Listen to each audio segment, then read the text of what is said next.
Malappuram Kottappadi fish മാർക്കറ്റിൽ ഒരു അതിഥി എത്തി. ഒരു കാക്ക അവശ നിലയിലായിരുന്നു. ആ കാക്കയ്ക്ക് അടിയന്തര ചികിത്സ നൽകിയത് ഈ മാർക്കറ്റിലെ ആളുകൾ തന്നെയാണ്. ഈ റിയാസ്കയാണ് ആ കാക്കയെ തിരിച്ചൊരു പുതുജീവൻ നൽകിയത്. എന്തായിരുന്നു സംഭവം? അതൊരു 5-6 മാസം മുമ്പ് ഞങ്ങൾ ശ്രദ്ധികൾ തുടങ്ങിയാണ് ഒരു കാക്ക. ആദ്യം വന്നിങ്ങനെ എടുക്കുക, തല ചെരിച്ച ഇരടുക്കല്. അപ്പോൾ ഞങ്ങൾ ശ്രദ്ധിച്ചപ്പോൾ അതിൻ്റെ അടിയിൽ ചുണ്ട് പൊട്ടിയിരിക്കുന്നു. പിന്നെ കുറച്ച് കഴിഞ്ഞതിന് ശേഷം ആ മേലത്തെ ചുണ്ട് വളഞ്ഞിങ്ങനെ വരുന്നുണ്ട്. പിന്നെ ആ പറ്റ ടയേർഡായി. ഇവിടെ വന്നിങ്ങനെ ഇരിക്കുന്നല്ല, പിന്നെ പാറാനും ഒന്നിനും കഴിയണില്ല. പാറാനിരിക്കാനോ ഒന്ന് ഭക്ഷണം കഴിക്കാനോ പിന്നെ ഇരടുക്കാനോ ഇനി വെള്ളം കുടിക്കാനോ വയ്യ. അപ്പോൾ ഞങ്ങൾ പിന്നെ രാത്രി പിടിച്ചിട്ട് എന്നെ വളഞ്ഞിരിക്കുന്ന മേലത്തെ ചുണ്ടുണ്ട്, അത് ഞങ്ങൾ എല്ലാം രായി കൊടുത്തു. കത്തിരുന്നെല്ലാം ഇങ്ങനെ ചെറുതായി രായി കൊടുത്ത് ക്ലിയറാക്കി കൊടുത്തു. പിന്നെ അന്ന് ഞങ്ങൾ വെള്ളം കൊടുത്ത് കുറച്ച് ഇരക്കെട്ട് എടുത്തുകൊണ്ട് പോയതാണ്. പിറ്റേന്ന് പിന്നെ പ്രശ്നമില്ല. ഞങ്ങൾ വന്നപ്പോൾ മീനൊക്കെ ഇട്ട് കൊടുക്കും. പിന്നെ അതായത് ചിക്കൻ്റെ പാർട്സ് ഞാൻ കുറച്ച് ഞാനിട്ടപ്പോൾ ഭക്ഷണം കഴിക്കൽ തുടങ്ങി. പിന്നെ ഇപ്പോൾ പാർലർ തുടങ്ങി ഉഷാറായി വരുന്നുണ്ട്.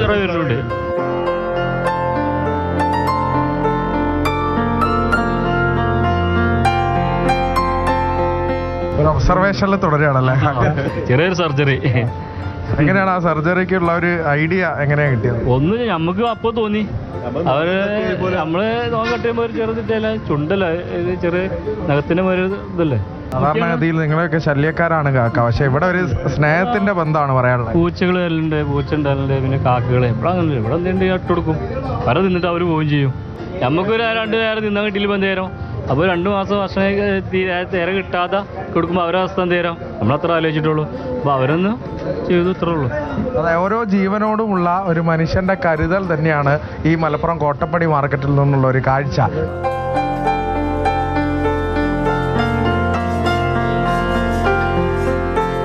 ഒരു കാക്കയ്ക്ക് സ്വാതന്ത്ര്യമേകിയ ഒരു കഥ തന്നെയാണ് റിയാസ്കയ്ക്ക് പറയാനുള്ളത്. Justin മാത്യുവിനൊപ്പം Arun Amrithanath, Mathrubhumi news, Malappuram.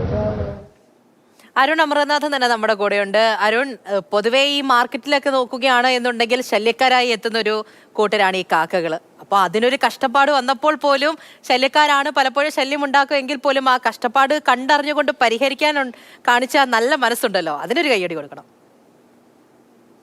പൂജ, നമ്മുടെ മാതൃഭൂമി പത്രത്തിന്റെ റിപ്പോർട്ടർ ഫഹ്മി റഹ്മാനിയാണ് ആദ്യം വന്ന് പറയുന്നത് കോട്ടപ്പടി മാർക്കറ്റിൽ ഒരു സർജറി നടന്ന കഥയുണ്ട്. അപ്പോൾ നമ്മൾ ഒരു ആശ്ചര്യത്തോടെ നോക്കി, അതെന്താ കോട്ടപ്പടി മാർക്കറ്റിൽ ഒരു സർജറി?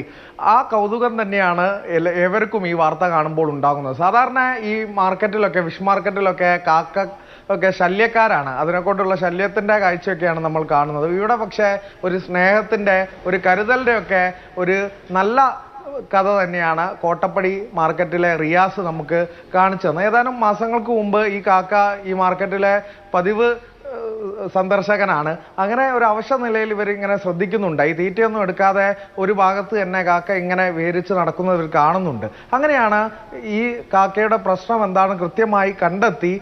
ആ ചുണ്ട്, മേൽചുണ്ട് താഴ്ചുണ്ടിനേക്കാൾ വലുപ്പം അധികമാണ്. അപ്പോൾ രണ്ടും അതേ അനുപാതത്തിലാക്കി രാഗി മിനുക്കി ഒരു സർജറി തന്നെയാണ് ആ ഫിഷ് മാർക്കറ്റിലെ ടേബിൾ നടന്നത്. റിയാസും സുഹൃത്തും ചേർന്ന് കൃത്യമായി ആ ഒരു സർജറി നടത്തിയതിന് ശേഷമാണ് കാക്ക വീണ്ടും തീറ്റ എടുക്കാൻ തുടങ്ങി. ഇപ്പോൾ പഴയതിനേക്കാൾ കൂടുതൽ ആരോഗ്യവാനായി തന്നെ അവിടെ കാണുന്നുണ്ട്, തീറ്റയൊക്കെ എടുക്കുന്നുണ്ട് എന്നുള്ളത് തന്നെയാണ്. പ്രത്യേകിച്ച് സ്വാതന്ത്ര്യ ദിനത്തിൽ കൂടിയായിരുന്നു ഈ ഒരു സംഭവം. ആ കാക്കയ്ക്ക് സ്വതന്ത്രനായി തന്നെ ഇങ്ങനെ പറന്നു നടക്കാൻ കൂടി കാണാൻ സാധിക്കട്ടെ എന്നുള്ളതാണ് അവരുടെ ഒരു ആഗ്രഹം. ഇത്തരം കാഴ്ചകൾ തന്നെയാണ് നമ്മുടെയൊക്കെ ഈ മനുഷ്യരാശിയുടെ തന്നെ ഒരു നിലനിൽപ്പ് എന്ന് നമുക്ക് പറയാം. ശരിയാണ്. എന്തായാലും കഴിഞ്ഞ ദിവസം സ്വാതന്ത്ര്യദിനത്തിന്റെ ഒരുപാട് കഥകളൊക്കെ നമ്മൾ കേട്ടിട്ടുണ്ടായിരുന്നു, പരിചയപ്പെടേണ്ട കുറെ ആൾക്കാരെയൊക്കെ കണ്ടിട്ടുണ്ടായിരുന്നു. ഇതേ സ്വാതന്ത്ര്യദിനത്തിലാണ് ഒരു കാക്കയ്ക്കും മറ്റൊരു ജീവിക്കും ഇതേപോലെ സ്വാതന്ത്ര്യം ലഭിച്ചത് എന്നുകൂടി പറയുന്നുണ്ട്. അതും കുറെ നല്ലവരായ മനുഷ്യന്മാര് കാരണം. എന്തായാലും ഇങ്ങനെയൊക്കെ ചെയ്യാൻ പറ്റുമോ എന്നുള്ളൊരു സംശയം സ്വാഭാവികമാണ്. അതൊക്കെ പറ്റും. അവരൊക്കെ സ്ഥിരം ഇപ്പോൾ അവരും പറയുന്നുണ്ടായിരുന്നു കാക്കയാണ്, അത്രയും കഷ്ടപ്പാടുണ്ട് എന്ന് വെച്ച് കാണാതിരിക്കാൻ പറ്റില്ലല്ലോ എന്നാണ്. അങ്ങനെയുള്ള നല്ല മനുഷ്യരുമുണ്ട് നമുക്കിടയിൽ, അവരെയാണ് നമ്മളിപ്പോൾ കണ്ടത്. ശരി അരുൺ.